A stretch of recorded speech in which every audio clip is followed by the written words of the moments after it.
कि अगर पवन सिंह सांसद होता तो शायद ये नहीं होते परिवार का। और मेरे नंबर पे सारा चीज़ व्हाट्सअप करिए। जैसे कि हम लोगों ने बोला ही था पिछले वीडियो में कि पवन सिंह को काट इलेक्शन के बाद दोबारा नहीं पहुंचे हैं, वहां जाना चाहिए था उनको। और देखिए आज वैसा ही हुआ। पवन सिंह मकर संक्रांति के अवसर पर ही घूमने निकले थे, पटना गए, आरा गए, फिर वहां पे काराकाट में उनका जो है पूरा पब्लिक मीटिंग हुआ, लोगों के बीच पहुंचे।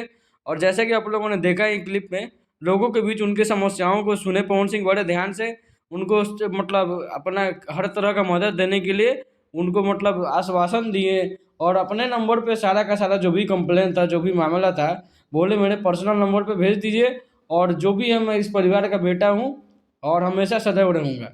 अभी ज्योति सिंह पवन सिंह का मामला तेजी से तो चल ही रहा है, लेकिन इस बीच जो नायक के तरह, नायक अनिल कपूर की तरह बोल लीजिए, पवन सिंह पहुंचे हैं काराकाट। काफ़ी लोगों की शिकायतें थी कि काराकाट नहीं जाना है, जो आज वो काराकाट पहुँच कर लोगों के बीच में जनसंवाद किए, लोगों का समस्या सुने।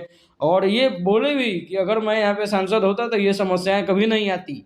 और पब्लिक का देखिए प्यार है, पवन सिंह आज का फिर भी उतना ही प्यार उनको मिल रहा है काराकाट में जितना चुनाव के टाइम में मिल रहा था। तो पवन सिंह से वहाँ के लोगों को उम्मीदें पहले भी थी और अब भी है। और ये जो ज्योति सिंह वाला मामला को लेकर थोड़ा सा समस्या हो रही है, उसको थोड़ा सा क्लियर करने की ज़रूरत है। अपनी राय जरूर दीजिएगा। मिलते हैं अगले वीडियो में, तब तक के लिए बाय, थैंक यू।